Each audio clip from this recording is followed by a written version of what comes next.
வணக்கம். ஜவேஜட் from Javadupatti Pudur. Power writer அப்படிங்கிற YouTube channel மூலமாக உங்களை மீண்டும் சந்திப்பு ரொம்ப மற்ற மகிழ்ச்சி. அத்தோட எங்கள் சேனலை சப்ஸ்கிரைப் பண்ணுங்கள், பெல் பட்டன் அழுத்த மறந்துடாதீங்க. அத்தோட எல்லாத்துக்கும் ஷேர் பண்ணுங்கள். அதாவது ஜனாதிபதியின் உரைக்கு நன்றி தெரிவிக்கும் தீர்மானத்தின் அடிப்படையில் மக்களவையில் சும்மா பூந்து விளையாண்டார் ராகுல் காந்தி. மோடியாலே சமாளிக்க முடியல. ஆமாம், மொத்தம் 50 தடவை அவருடைய 100 நிமிட பேச்சை குறுக்கிட்டார்கள் பாஜகவினர். மோடி, அமித்ஷா, ராஜ்நாத் உட்பட. அது வரைக்கும் வாய் மூடியாவே 10 வருஷம் இருந்தாங்க. வாயை மூடிட்டு உக்காந்து இருந்தாங்க. எந்த ஒரு பதிலுமே கிடையாது. எந்த ஒரு கேள்விக்கும், மணிப்பூர் சம்பந்தப்பட்ட கேள்வி, ஹரியானா சம்பந்தப்பட்ட கேள்வி, இஸ்லாமிய வெறுப்பு பிரச்சாரம் பண்றானுங்க அது சம்பந்தப்பட்ட கேள்வி, அப்புறம் ஒரு எம்பி, பாஜக எம்பி, பிஎஸ்பி எம்பியை கேலி கிண்டல் பண்ணி கண்டபடி பேச, அதுக்கு எந்த ஒரு கண்டன குரலும் கிடையாது. மற்றபடி இஸ்லாமிய வெறுப்பு பிரச்சாரம் என்ற பெயரில் மாட்டுக்கறி திங்கக்கூடாது. ஆமா, ஜெய் ஸ்ரீராம் சொல்லின்னு சொல்லி அடிக்கிறானுங்க. என்னென்னமோ பேச்சுக்கள், என்னென்னமோ விஷயமெல்லாம் கம்ப்ளைண்ட் பண்ணி ஒரு நாதி கிடையாது, ஒரு எதிர்ப்பு பிரச்சாரம் கிடையாது, ஒரு எதிர்ப்பு குரல் கிடையாது. ஆனா தன்னை மட்டும் குறை சொல்லி விட்டார்கள் அப்படின்னு எந்திரிச்சு ஆடினாரு பாரு மோடி. ஆமா, அதையெல்லாம் விட சூப்பரா ஆடிட்டாரு.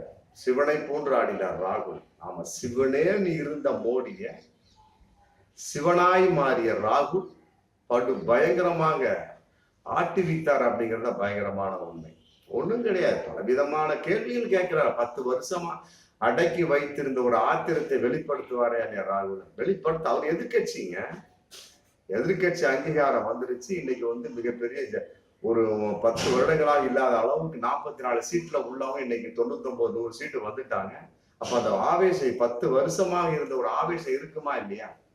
அதன் அடிப்படையில் அவர் கேட்ட கேள்விக்கு மோடியால துள்ளி குதிச்சுட்டு பதில் முடியல. அந்த அளவுக்கு அவருடைய பதில்கள் அந்த அளவுக்கு இருந்தது. மீண்டுமே விடவில்லை ராகுல்.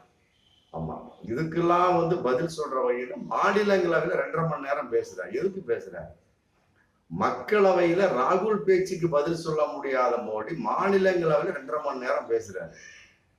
தெரியல. அதுக்கு அடிப்படையில முக்கிய காரணம் அப்படிங்கிற ஒரு விஷயம், அந்த பேச்சுல முக்கிய ஒரு விஷயமா இந்துக்களை எல்லாம் அவர் வன்முறையாளர்கள் என்று பேசினார்கள் அப்படின்னு ஒரு பொய் கதையை கட்டி விட்டாங்க.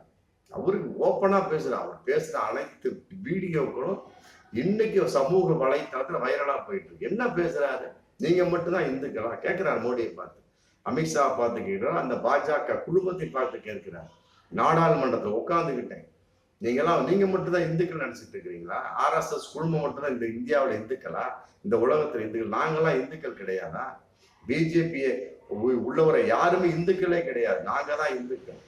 இந்துக்கள் வன்முறையை பரப்ப மாட்டாங்க. இந்துக்கள் வெறுப்பு பிரச்சாரத்தை பரப்ப மாட்டாங்க. இந்துக்கள் வன்முறைகளை வெறுப்பு பிரச்சாரத்தை பரப்ப சொல்லி எந்த வேதத்துல சொல்லப்பட்டிருக்கிறது?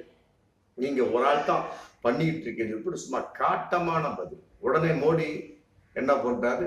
இந்துக்களை எல்லாம் ஒரு வன்முறையாளர்கள் என்று சொல்லுகின்றது கூட மிகப்பெரிய ஒரு பேச்சு. அப்படி அப்பட்டமா அந்த குஜராத்ல அதான் மோடி என்பவர்கள் எல்லாம் திருடர்கள் சொன்னா, மோடி இனமே திருடர்கள். அதாவது லலித் மோடி, நிரவ் மோடி, அதன் அடிப்படையில நரேந்திர மோடின்னு அது என்னங்க அது? திருடர்கள் எல்லாம் மோடின்னு பேர் வச்சிருக்கீங்க ஒரு வார்த்தை சொன்னார். திருடர்கள் எல்லாம் எவ்வாறு கரெக்டா மோடின்னு பேர் வச்சிருக்கிறீங்க? இதைத்தான் சொன்னார் ராகுல். உடனே அது கோர்ட்ல கேஸ போட்டு அதை பண்ணி இதை பண்ணி எம்பி பதவியை புடுங்கி என்னென்னமோ நாசக்கேடு பண்ணி திருப்பியும் அவர் போராடி எம்பி சீட்டுக்கு வந்துட்டு இன்னைக்கு உண்மையான எம்பியா உட்கார்ந்து இருக்கிறார். கோர்ட்ல கேஸ் இருக்கு, அது அப்புறம் பேசிக்கலாம். இன்னைக்கு அசைக்க முடியாத எம்பி 2 இடத்துல போட்டிக்கிட்ட 2 இடத்துல எம்பியா வந்துட்டார். இன்னைக்கு ரபேலி தொகுதியை மட்டும் வயநாடு ரிசைன் பண்ணக்கூடிய சூழல் ரிசைன் பண்ணி முடிஞ்சு போச்சு. இந்த அளவுக்கு பொசிஷன் இருக்கக்கூடிய சமயத்துல ஒரு எதிர்கட்சி தலைவராக வந்த ராகுல் எவ்வாறு விட முடியும்?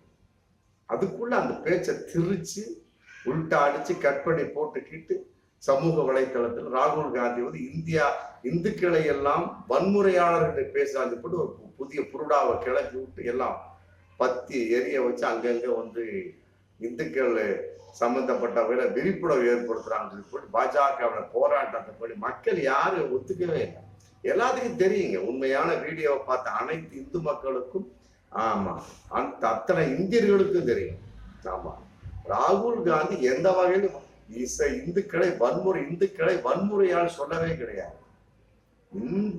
இந்து சமூகம் வன்முறையாளர்களையும் சமூக நல்லிணக்கத்துக்கு ஆப்போசிட்டா செயல்படக்கூடிய வன்மையாக கண்டிக்கிறது.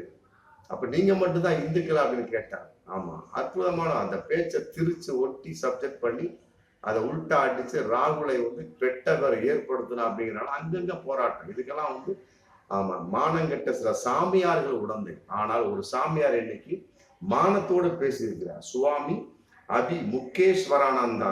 அவர் வந்து 46வது சங்கராச்சாரியராம். ஜோதிர் மடத்தினுடைய 46வது சங்கராச்சாரியர் சுவாமி அபி முக்கேஸ்வரானந்தா இன்னைக்கு வந்து பப்ளிக்கா பேட்டி கொடுத்துருக்காரு. ராகுலுக்கு ஆதரவா பேசியிருக்காரு. ராகுல் சொல்ல என்ன தவறு இருக்கு? அவர் வந்து இந்து மதம் என்ன சொல்கிறதோ அதைத்தான் சொல்லுகிறார். இந்து மதம் வன்முறையை ஆதரிப்பதில்லை. இந்து மதம் வன்முறை ஆதரிப்பதை சொல்லியிருக்காரு. அதுக்காக வந்து நீங்க உள்டா அடிச்சு இந்துக்களை எல்லாம் வன்முறையாளர் ராகுல் பேசாது சொல்லுவது எந்த வகையில் நியாயம் அப்படின்னு போட்டு மோடியை நோக்கி எனக்கு கேள்வி கேட்கக்கூடிய அளவுக்கு நீங்க சூழல். மணிப்பூர் பிரச்சனையை பத்தி பேசும்போதுல ஒண்ணு வேகம் இல்லை. அங்க 2 பெண்களை நிர்வாணமா கூட்டிட்டு போய் வீடியோ பரவ வச்சு பாருங்க. அப்ப எந்த பேசும் இல்லை. ஹரியானாவில் இஸ்லாமியர்கள் கொளுத்தப்பட்டார்கள், மசூதிகள் இடிக்கப்பட்டு அப்ப எந்த பேச்சும் கிடையாது, வேகம் கிடையாது. இஸ்லாமிய வெறுப்பு பிரச்சாரத்தை அப்ப வேகம் கிடையாது. இஸ்லாமியர் மாட்டுக்கறி திங்கக்கூடாதுன்னு சொன்ன வகையில எந்த ஒரு வெறுப்பு பிரச்சாரம் ஒரு அந்த வகையில் எந்த ஒரு விஷயம் கிடையாது. நபிகள் நாயகரை அவதூறாக பேசிய ஒரு பாஜக பெண்மணி வகையில எந்த ஒரு வேகம் கிடையாது. ஆனா தன்னை எதிர்த்து பேசிவிட்டார்கள் அப்படிங்கிற கான்செப்ட்ல உள்டா அடிச்சு அதுலயும் உண்மை கிடையாது. மோடியோட வார்த்தையில, அமித்ஷா வார்த்தையிலும், ராஜ்நாத் போன்ற பாஜக நிர்வாகிகள் வார்த்தைகள் அதுலயும் பொய். உள்டா அப்படியே ஒரு பேச்சை வந்து அப்படி திரிக்கிறோம். ஆமா, கயிறு திரிச்ச மாதிரி திரிச்சு இந்துக்களை எல்லாம் வன்முறையாளர்கள் சொன்னாங்க. இது இன்னைக்கு வந்து 46 சங்கராச்சாரியர்களுக்கு தெரியாதா? சுவாமி அபி முக்கேஸ்வரானந்தாவுக்கு தெரியாதா? அவரிடம் முட்டாளா? அவர் சொல்றாரு பாருங்க, ராகுல் அப்படியெல்லாம் பேசவில்லை. அவருடைய வீடியோ வந்து பாஜக திருத்து போட்டிருக்கிறார்கள். அவர்கள் மீது தக்க நடவடிக்கை எடுக்க வேண்டும். அது அவர் பாஜகன்னு குறிப்பிடல, பொதுவா சொல்றாரு. யார் அந்த வீடியோவை திரிச்சு போட்டா கட் பண்ணி கரெக்டா போட்டிருக்கிறாங்க, செட் பண்ணி போட்டிருக்கிறாங்க. அதனால வந்து இது வந்து ஏற்றுக்கொள்ள முடியாது. என்ன எவ்வளவு அற்புதமா ஒரு பேச்சு பாருங்க. அவங்களுடைய சமூகத்துல உள்ளவங்க ஒரு சாமியாரு, இந்து மத ஜோதிர் மடத்தினுடைய சமூகத்தின் இந்து மத சாமியாரே சொல்றாரு அப்படின்னா இதை விட என்ன ஆதாரம் வேணும்? அதையெல்லாம் விட இன்னொரு கேவலமான ஒரு விஷயம், திருவனந்தபுரத்துல நம்ம பத்மநாத சுவாமி ஆலயத்துல அங்க உள்ள ஊழியர்கள் அதுல ஒருத்தவருடைய மகனுக்கு வந்து வேலை கிடைச்சிருச்சான். உடனே என்ன பண்ணிருக்கிறாரு, அவர் வந்து அந்த அலுவலகத்துக்குள்ளேயே வந்து பிரியாணி விருந்து வச்சிருக்கிறாரு. பாருங்க, பிரியாணி விருந்து. நல்ல வேலை, பாட்டில் இல்லை, பிரியாணி விருந்து. இது எவ்வளவு கேவலமான ஒரு விஷயம். பத்மநாப சுவாமி கோவில் எவ்வளவு ஒரு அற்புதமான ஒரு விஷயம், எவ்வளவு ஒரு பாரம்பரியம் மிக்க எவ்வளவு ஒரு கோவில். அங்க வந்து இந்து மதத்தில் சேர்ந்த ஒரு நபர் தன்னுடைய மகனுக்கு வேலை கிடைச்சுன்னு சொல்லி போட்டு அங்கு உள்ள சக ஊழியர்களும் பிரியாணி விருந்து வைக்கலாமா? அப்ப வந்து சிக்கன் உள்ள வரலாமா, மட்டன் உள்ள வரலாமா? இது எவ்வளவு மோசமான வன்முறையான ஒரு செயல். இதை நடத்தி இருப்பது அங்கு உள்ள இந்துக்கள் தான் நடத்தியிருக்கிறாங்க. கேரளாவாக இருக்கட்டும், அது ஆண்டு கொண்டிருப்பது கம்யூனிசமாக இருக்கட்டும், யாராக இருக்கட்டும், நடத்தியது யார்? ஏன்னா இதுக்கு வந்து அங்க இருக்கக்கூடிய எல்லாருமே வந்து இன்னைக்கு பகிரங்கமா எதிர்ப்பு தெரிவிச்சுட்டு இருக்காங்க. தலைமை தந்திரி கோவிந்த நம்பூதிரி பாடு அவங்க வந்து கோயில் நிர்வாக குழுவுக்கு மற்றபடி திருவிதாங்கூர் மன்னர் குடும்பத்துக்கு இன்னைக்கு புகார் அளிச்சிருக்காங்க. என்னங்க இது ஒரு சம்பிரதாயம்? அந்த கோவிலுக்குள்ள வந்து நம்ம ஒரு வேட்டி கட்டிக்கிட்டோம், சுடிதார போட்டுக்கிட்டோம், மற்றபடி வந்து டிசைனாக போக முடியாது. அவர்களுக்கென்று ஒரு பாரம்பரிய உடை இருக்கு. அந்த உடை அணிஞ்சுதான் ஆணாக இருக்கட்டும் பெண்ணாக இருக்கட்டும். அந்த அளவுக்கு கட்டுப்பாடு உள்ள கோயில உட்காந்து பிரியாணி சாப்பிடலாமா?